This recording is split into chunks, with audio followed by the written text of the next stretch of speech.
Rangers victory, Derek, and a performance last night that I think took a while to get going. Probably should have been made more comfortable, as we discussed after the final whistle. But having watched the majority of it back and written up the colour piece from the game, which I think is in the show notes, kind of focuses on what I thought was the kind of key theme for me of the game, Derek. And Philippe Clement brought this up himself in his post-match press conference. Rangers looked quite direct at points. Hearts' press was quite aggressive.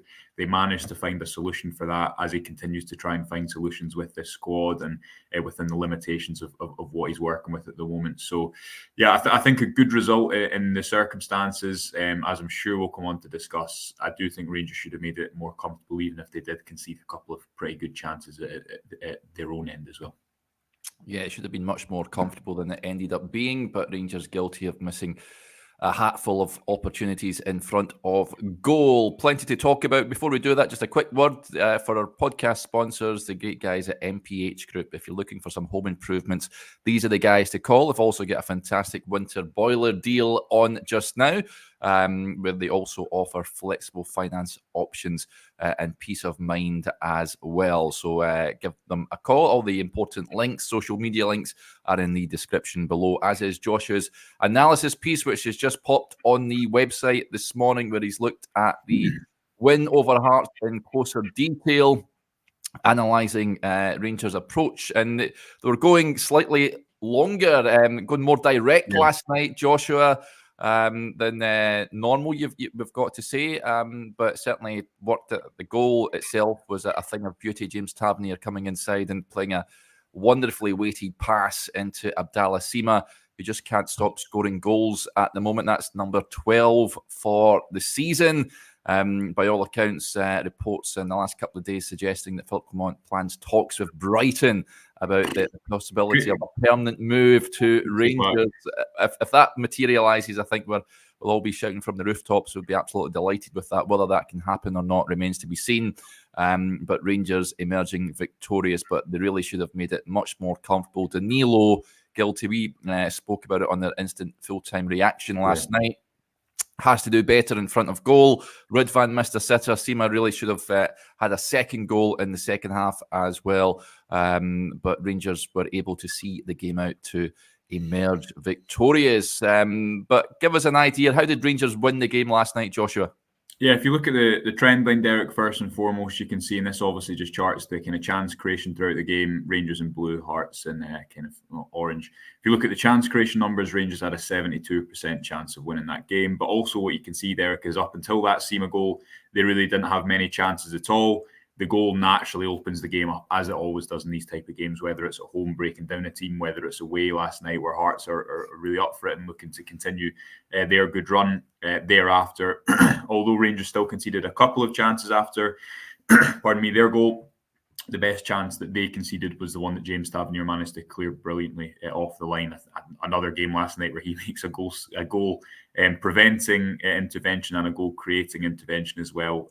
Just kind of continues to always go under the radar, the impact that he has, I think, consistently. But Rangers had more than enough opportunities. Danilo's chance was, I think, 0.4 expected goals before halftime. He should score. I thought at the time, from the angle I was sitting at, it was quite low at Tynecastle. Watching it back from last night and this morning, definitely think he has to do better with that, and potentially the second one as well. And then Sima has a chance late on. So over the course, Rangers had more opportunities to win it. I think the interesting thing is, and this is what the piece focuses on, Derek, Clement said, unprompted, about the goal. He said, Abdallah made a good run, but it was just like we practiced, which is interesting. It starts with his run, which is satisfying. We have, for the moment, not much time in the training pitch. One session before the game, and you almost can't do anything because it's a recovery day. We worked on this type of move because we knew the pressing would be like this. So, I mean, Hearts, for a lot of the game, Derek, at the start, went man for man. This is a frame from about 5-6 minutes into the game. Danilo's dropping down the line. You can see that he's followed in by, I think, a defender in this situation. Rangers don't have a spare man at the back. And because of the way they play, because Clement wants him to be quick and he wants him to attack vertically, I think there is a bit of a trade-off at the moment. And he conceded in his post-match press conference, effectively saying, look, it might not be the prettiest at points in these types of games. And you can see the downside of that, I would argue, is the first 20 minutes against Aberdeen, where a lack of control and too many long balls forward, diagonal passes into Sima, it didn't help Rangers. it did come off for the goal really well. And if you look at what happened, it was from a goal kick. Alex Cochrane had to jump up from left wing back. It allowed James Tavernier just the time to turn and continue his run. Ross McCausland, for me, does brilliantly to kind of keep the ball under control, because it's not an easy pass into him. Jose Cifuentes, whether deliberately or not, and we can maybe talk about his impact because he had some interesting numbers, Derek, but whether intentionally or not, he actually drags Beningame again because it's man marking. So you'd imagine it is intentional because they're trying to create this space in the middle. He drags Beningame out of that position, which allows Tavernier the kind of space to take what is a brilliant first touch. And the frame after this is the one where he's in the midfield, he's in the middle. Rangers weren't able to access that space apart from that move. And I think that is because they don't have much time in the training pitch. They don't really have the style that Clement wants to play. They maybe don't have the profiles at the base of midfield to bait the press and play through it. So they have to be slightly more pragmatic, and that move was something that they'd rehearsed, as you mentioned. So over the course, do Rangers have to improve in this type of game so they can't only rely on playing directly and playing through the press from moments like this goal kick? Absolutely, but it was an excellent goal. And I think, to come on to Abdallah Sima, Derek, it was a goal that showed exactly why, instead of playing Sima through the middle, he's so effective playing from out wide. Yeah, there is a few comments coming with regards to that. There's been a lot of people suggesting he should play through the middle. James McLean with the point here. He says, play Sima through the middle, end of. Is that something you'd like to see, Josh? Or would it take something away from his game if he was moved from the left end more centrally? It would present an opportunity, I'd imagine, for Rabbi Matondo to get a run over on that left-hand side. And with Danilo, less said about Cyril Dessers, the better. Rangers very limp up top at this moment in time. Sima is the one player that I know he missed an opportunity last night, but you put your he's more likely to score than any of the others. Should Rangers look to play him through the middle? I think obviously it's easy to think, okay, he's a better finisher at the moment, so he'll get more opportunities when he's in the middle.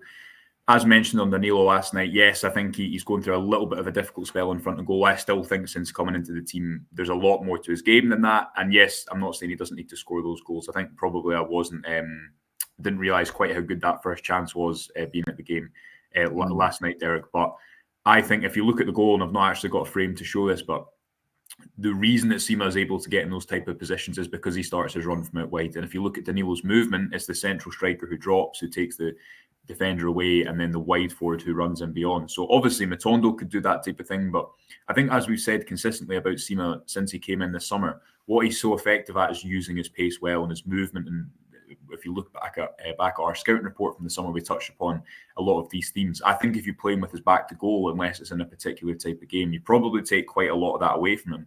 Because if you go back and watch that goal from last night, look at his movement. He starts on the outside of Atkinson, so he gives himself the possibility of going around the back or in front of him.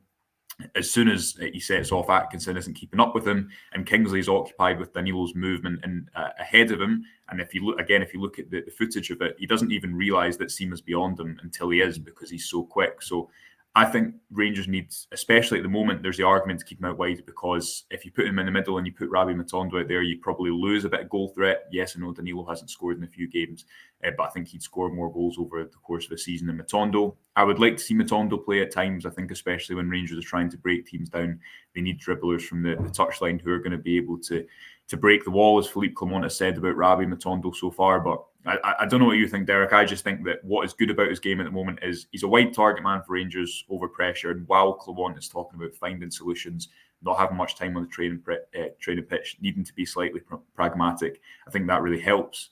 I think his movement alongside Danilo is really good, and something that goes under the radar sometimes, the way that those two work in tandem. And it also allows him, because Danilo is naturally going to drop in, it naturally allows him to fill that space and run facing forwards. I don't think his skill is dropping into the midfield and playing neat passes, which is something I think Danilo does really well. I think technically his first touch is always good. He can offer an extra passing option. You want to see him running beyond in situations like that, like last night. And I think that role at the moment is perfectly suited for the limitations that Rangers have at the moment, but also the way that Clement's trying to kind of work with the profiles in the team that he has. Yeah, Malcolm McLennan says we need another striker badly. We certainly do. Just saying, Alfredo Morelos' Santos have been relegated. So I think he's got a release clause there. There's riots and everything I've been seeing. So bring him home is what I say. Can't do any worse than what Rangers have got up top at the moment. I prepare for the backlash in the comments here. Bonner Barisic was missing last night, Joshua. The manager was asked about it last night in his press conference. You can watch that, folks, on the YouTube channel. He says, how long will Bonner be out for? I don't know. It's a small muscle problem, so I don't know how long he will be out. Tom is also a muscle problem. Tom Lawrence, that is. We'll see tomorrow if it is bad or not. And just on that, Ridvan Yilmaz came in, sort of differing opinion in the comments about how he did. Kev Armstrong gets in touch. Morning, Kev. He says, thoughts on Yilmaz? I thought he was pretty poor. Would like to see Sterling start at the weekend. Thought Dujon did well when he came on. I've got to say, it was pretty solid. I can understand why Clement brought him on. I think Ridvan's booking was extremely harsh for me. But Yilmaz, thought he did okay, to be honest. He should have scored right enough. He had a great effort that he sort of tried to curl into the top corner. He was so unlucky with, and then that opportunity just moments later. I would have liked him to see him score with that one, but I thought he was okay. Joshua, I have no issues with him starting on Saturday. Yeah, I think it was a game where you saw there was a lot of focus on him, and Hearts again targeted him. They pushed Kingsley up because they didn't have Civic playing at right wing back. They tried to isolate Shankland on him wherever possible. If you look at the kickoff, Rangers actually have Sima behind Yilmaz for the early Hearts ball over the top, just such as the way that Hearts were trying to target that part of the pitch aerially. Yeah, it's early for that word. Got there, yeah. Size, I'd say, Derek, that I'm always reticent to say, because of his size in the Scottish Premiership, and it's going to be a bit of an area that teams target. I don't think on the ball it's an issue at all for Rangers, but I do think teams, if they're looking direct, that is always going to be something that they target. And it's another game where you probably see some of the good things about Ridvan, the way he uses the ball, although he gave it up cheaply a few times, but he was pretty combative in his duels, didn't seem to faze him when he lost the ball, kind of stood up to lots of different challenges. But you also see the drawback, which is that it just is a physical league, and probably sometimes people like me, you forget that when you're thinking about players coming into the league. So you probably saw some of the reasons he should play, but also some of the reasons he's not been able to nail down a starting spot so far. And Dujon, I agree with you. We've not seen much of him. It's probably the most difficult spot in the team to play consistently, because the captain of your team is playing there. But he's always said since he came into the club that first and foremost he's a good 1v1 defender. It's probably a good option for Clement to have a more physical kind of profile at the back, but also a more specialist 1v1 defender. And he got a couple of good blocks in as well when he came on. And I just want to add on Danilo as well, Derek. I do think, I said last night, I think he'll be Rangers number 9 going forward. I think at the moment he's still not played that much football. Yes, he should have scored more goals. Totally agree with that. I think outside of that, you look at other elements of his performance, the pace of his pressing, the way he links up, his movement, the fact that he is getting these opportunities. I just think it will take a little bit more time. I think you look at his track record. You look at the fact that this hasn't exactly been a season of stability so far. And yes, he's went a few games without a goal. Probably just needs one. Agree, you probably need more depth in that area. Interesting to see Kemar Roof coming off the bench last night, but I just think it's important to say that, because although he's missed a couple of good opportunities, I think over the course he showed a lot of exciting things so far in his Rangers career, and you just hope that he's able to show a little bit more composure the next time, and that will lead to more goals coming, because he's definitely getting in the positions, he's definitely allowing teammates to kind of create those opportunities for him, but definitely should have obviously made it 2-0 last night before half-time. Yeah, of course, as you've touched on, Jose Cifuentes, an enforced change in that first half came on for Tom Lawrence. Let's hope it's nothing too serious, but I do worry. Bob with the point here, he says Lawrence was wasteful with poor passing before his injury. Glad Sifu upped his game. Still more to come from him, I think. Thought he was good last night. Joshua, you've examined it in more detail. We need more sort of performances like that from him. He's flattered to deceive so far. A lot of Rangers fans still remain to be convinced that he benefits this team. We were told he would take Rangers to a new level. Michael Whitfield uttered those words, I think, or words to that effect, and we've not really seen it from him. No pressure for no pressure if you're a new signing and you're told you're going to take the team to a new level, is it? Yeah, difficult. Was he?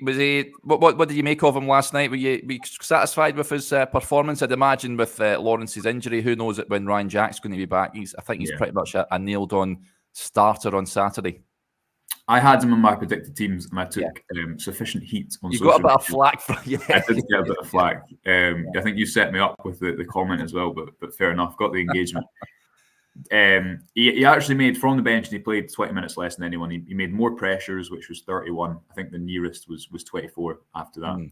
We've just talked about more counter pressures, which is pressing effectively when the teams immediately lost the ball, trying to regain it quickly, and more defensive tackles and interceptions, 7 than anyone else. So I think that tells you defensive numbers are sometimes a bit hard to gauge, but he was busy. He made a lot of important blocks and interceptions. I think he used the ball well enough. I actually didn't think it was too dissimilar from his Aberdeen performance. The difference was that he probably had a little bit less defensive work. But I thought against Aberdeen, I think we said at the time, I thought he was fine. I thought in midweek he looked really off the pace, lost the ball consistently over a few number of minutes in the first half. But Rangers, especially at the moment, and this has been a kind of theme of the podcast for the last couple of weeks, they need that to work in there because their options otherwise are limited. You're looking at going for someone like Cole McKinnon, who we've not seen yet. Bailey Rice, still very young and hasn't been thrown in yet, which is it's an interesting aside. Are you surprised at that, Joshua? Because me and Stevie spoke about it in the members' Q&A yesterday. We've not really seen anything from him. Are you surprised with? I mean, look at that midfield. It's short in numbers. John Lundstram aside, no player really is pulling up trees there. Are you surprised we've not seen him yet? The only thing I can think is that Rice is from what I've watched of him is someone who looks really suited to a midfield 3 and when the play's a little bit more patient. If you look at what Cifuentes and Lundstram or whoever's in that midfield 2 at the moment are doing, and maybe it's slightly different with Lawrence, although he's an experienced player playing out of position, is that there's so much running to do, and it's quite a different system. So I wonder how much that comes into it. And yes, you can say, okay, he's a midfielder. That doesn't matter. But if you go back and look at Clement's description about the midfield and different profiles a couple of weeks ago, I think it is quite specific what he's looking for at the moment and the way he's trying to rebalance it. He spoke about an imbalance at the AGM, and he's not really made a comment like that in press conferences so far. But at the AGM, he said the words to the effect the squad is imbalanced, and I think that tells you everything about the solutions he's trying to find at the moment. Everyone, I think, likes watching Bailey Rice. He's a fantastic footballer. He is still very young, and it's important to remember that. I definitely subscribe to the fact that if you're old, you're good enough, if you're old enough or whatever. I know McCausland's slightly older, but that was only his 3rd league start for Rangers, and I thought he was really good last night. Again, taking the ball into pressure, driving his team forward at points. So I'm sure there's a manager there who would pitch Bailey Rice in if he's ready, but I guess we're not privy to the where he's at in his development and whether he's just a little bit away from being thrown into games like last night and maybe a midfield role that's not quite as suited to him as the one before. Yeah, Gordon with a point on the youth. He says, very surprised that Rice isn't playing in midfield are torture. Wouldn't you think that we need to give youth a chance? Listen, I want to see more young boys in that Rangers team, but it comes with serious pressure, and Rangers need to win every game at this moment in time. So I can understand not sort of chucking them all in at this time of the season. There was a point as well that came in. Someone would like to see Leon King playing the number 6 role. He's another one we discussed on the Q&A show yesterday. Very much doubt we'll see that between now. Yeah, I'd be surprised to see that. That caught my attention, the number 6 role. But I think he's played there a bit for Scotland under 21s, maybe. Yes. And I know Johnny has. I think Johnny has this opinion that he could maybe play in the midfield, but yeah, can't say I can't die on the hill saying I'm not in favour of it because my opinion isn't that strong in it. But I'd be surprised if it happens. Put it that way.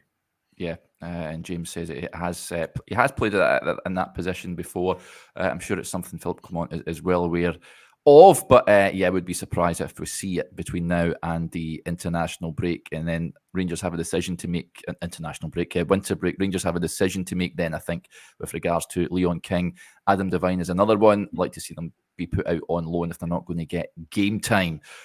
So there you go. Ross McCausland again started last night. Joshua, I thought he was excellent.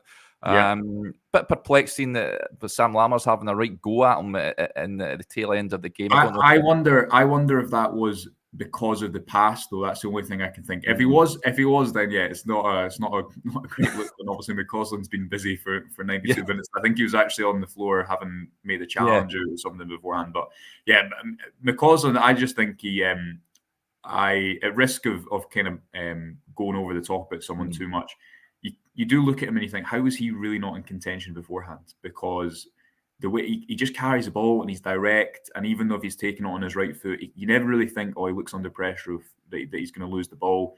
Plays a big. I think we need to mention James Tavernier as well, because that game arguably doesn't end up with that scoreline last night if he doesn't make those two moments. And he has one quiet game every now and again, and kind of criticism heightens back up. But where Rangers would be over the last few seasons without him, I worry to think.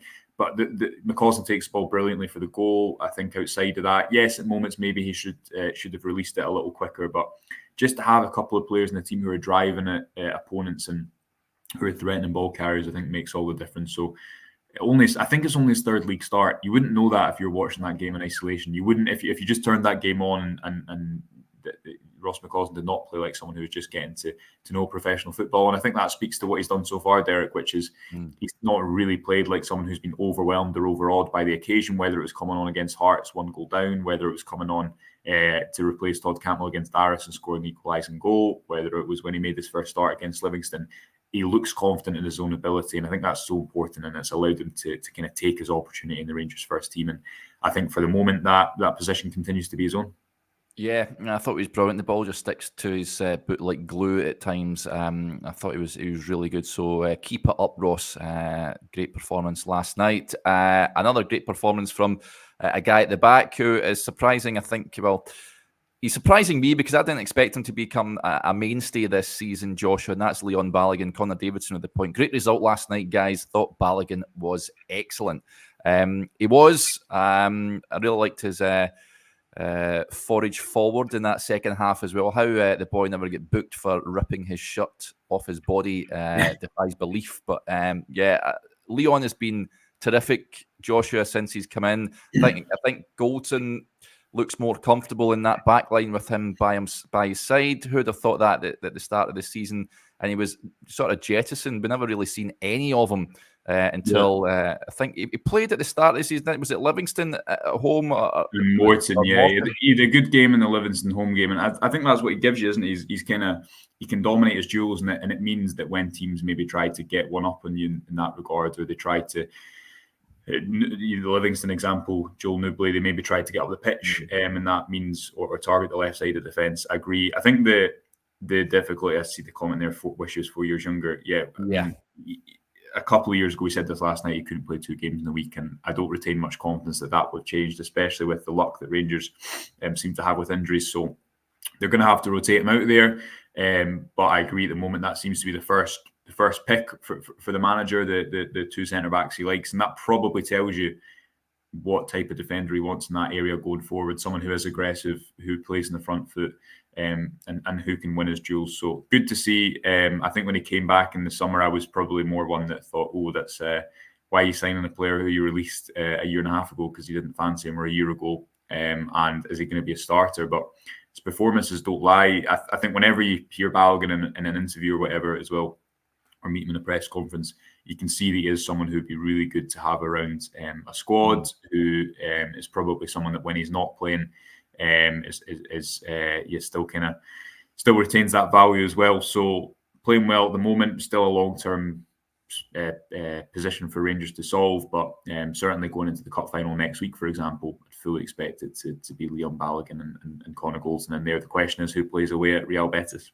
Yeah, I remember watching Balogun when he was playing for Wigan, and then when Rangers bought him the first time, I was like, "Oh, I'm not too sure this is going to work." But he proved me wrong the first time, and he's proved me wrong the second time as well. So keep it up, Leon. And who knows? He is 35 years old now, but Davy Weir used to play every game up until he was 41 years of age. So he's certainly someone that looks after his body. He's an athlete. I'm sure he'll be itching to play each and every game, but Rangers do have cover there and decent defenders in Ben Davies and John Souttar. I think Ben Davies might get the nod on Saturday. Joshua, would you go along with that? I think he's the one who would play Betis. I think if I was to pick between the two, I probably would pick him at Betis away. I think sometimes the European game suits him a bit more because it's on the ground. He can read it. It's not as much about physicality. Still think at times Suter, again, for all his really good qualities on the ball, and remember how much Michael Beale spoke up John Suter's. Managers really like him for a reason, and he has this unique ball carrying profile as a central defender. But at times, I think he can just overcommit a little bit, and I think he does have more of a mistake in him than Davies, and has had over the course of the season. So I would probably put Davies in there for the game away at Betis, and it's a big week for Rangers. You'd be confident that they can win at Dundee or at home against Dundee. If they don't, then it'll be an absolute crisis. But yes, win well, and then you have two really difficult games. I know Aberdeen have a European game as well, but it's a dead rubber.